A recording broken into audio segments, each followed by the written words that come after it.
Greetings, this is Paul, your Pacific Northwest trail guide. I want to help you pick your next trail to explore, so let's check this one out. Deep in Oregon's Central Coast Range is a relatively short trail that takes you to 3 stunning waterfalls. You travel mostly downhill around 2 miles and head back out for a total of 4 miles, and you end up climbing around 1,200 feet altogether. You pass Upper Kentucky Falls on your way in, and at the end of the trail is an awesome cliff where Kentucky Creek and the North Fork of Smith River drop off next to each other just before joining together. The route to this trail winds through a network of remote BLM and forest roads. To help deal with changing road conditions and make it easier to get straight there, it will be wise to download offline driving maps or directions. There are foraging opportunities on the trail as well. Salal is abundant along the road and trail, and a lot of mushrooms grow here for the experienced fungal forager. I came across a few nice chanterelle mushrooms near the trail on my visit. Turn south onto Siuslaw Road, 6 miles west of Walton, Oregon from Highway 126. A mile and a half later, you'll take a ride at the sign for the Whitaker Creek Recreation Site and cross the Siuslaw River. After another mile and a half, you veer to the left at this split in the road, going uphill now on Dunn Ridge Road. After following this road for almost 7 miles, the pavement ends and you take a sharp left onto Knowles Creek Road here. This is the roughest stretch of road and continues for about 2 miles. When you reach this T-junction for Forest Road 23, turn right on it and continue about another mile and a half to another T-junction with Forest Road 919.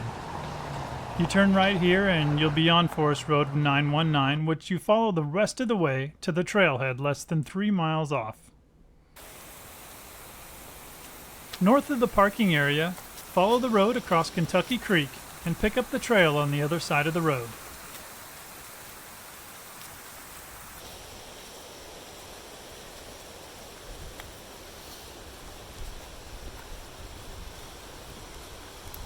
You are plunged into a forest following along Kentucky Creek.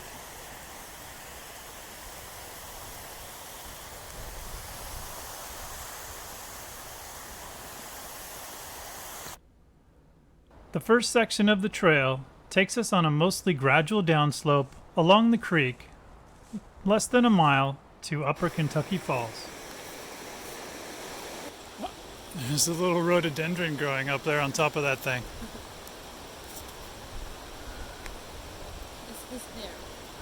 He's got a toupee. He's insecure about it. Don't tell him. Sorry. It looks just regular. It looks great.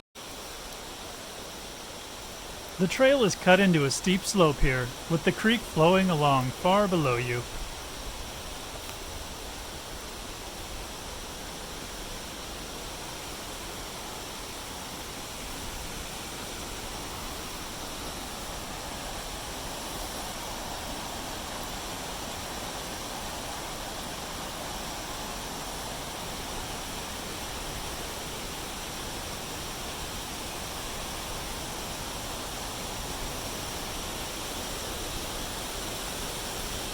The slope gets even steeper when you get close to the falls where you approach this rock face.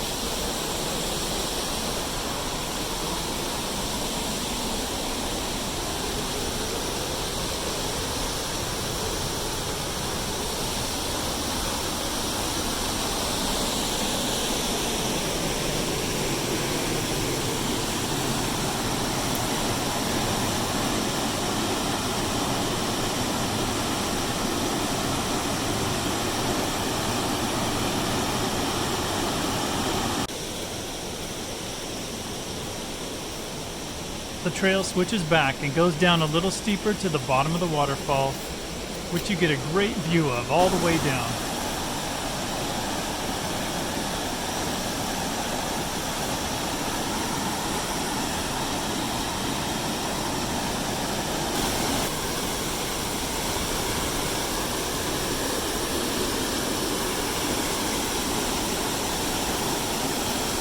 Waterfalls on this hike rage and blow buckets of mist at you in the wet season.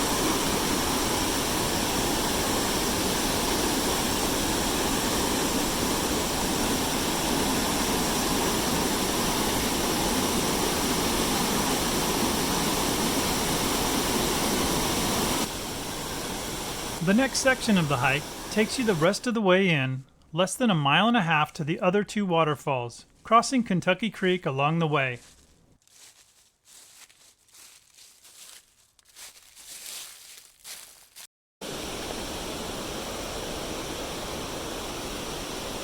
The rocks along the trail just down from Upper Kentucky Falls are home to the longest, shaggiest pelts of moss I've ever seen. Is old growth moss a thing? If so, this has got to be it. This stuff is amazing.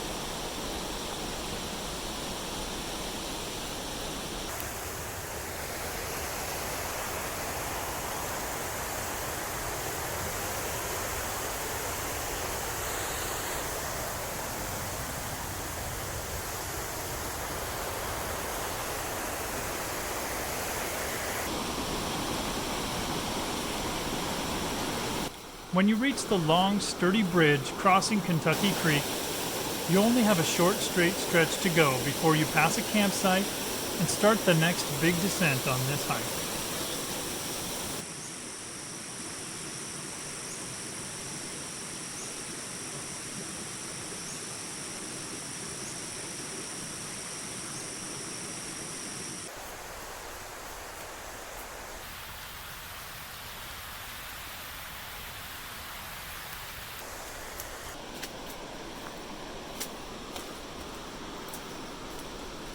Heading down a few switchbacks that are nice and long, easing the descent down a steep slope, brings you to the junction with the North Fork Smith River Trail at the bottom.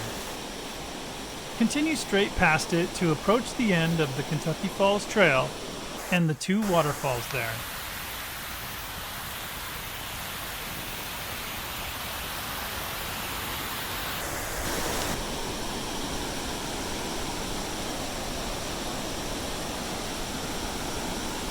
Enjoy this incredible scene from a wooden platform at the bottom of Kentucky Falls. If the water is not too high, you can take the stairs from the platform down to the rocks and trek around for a better view of North Fork Smith River Falls off to the left.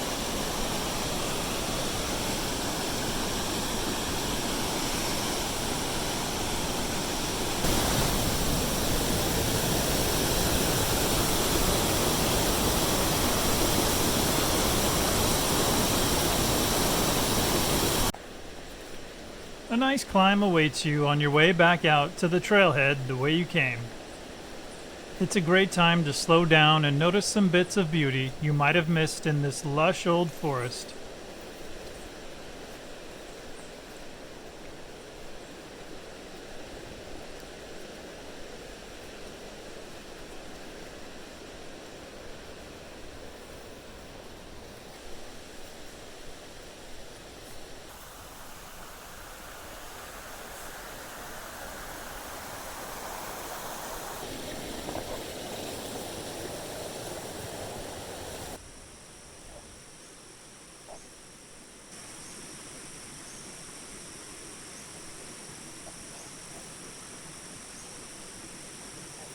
The remote location of Kentucky Falls Trail may make it a challenge to get here, but if you come and visit, you're sure to find it worth the trip.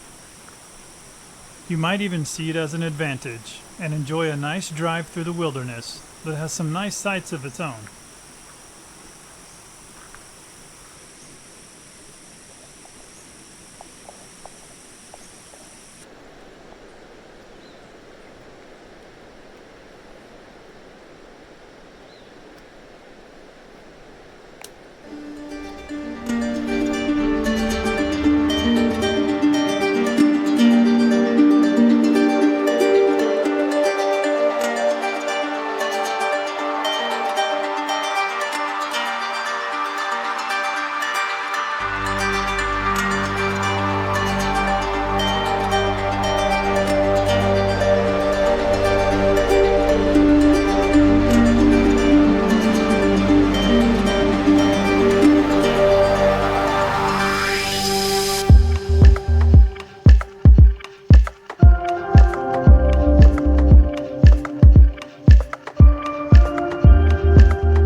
You'll encounter some rocky, steep sections of trail on this one, but no serious obstacles. It comes in at 2 rocks for terrain.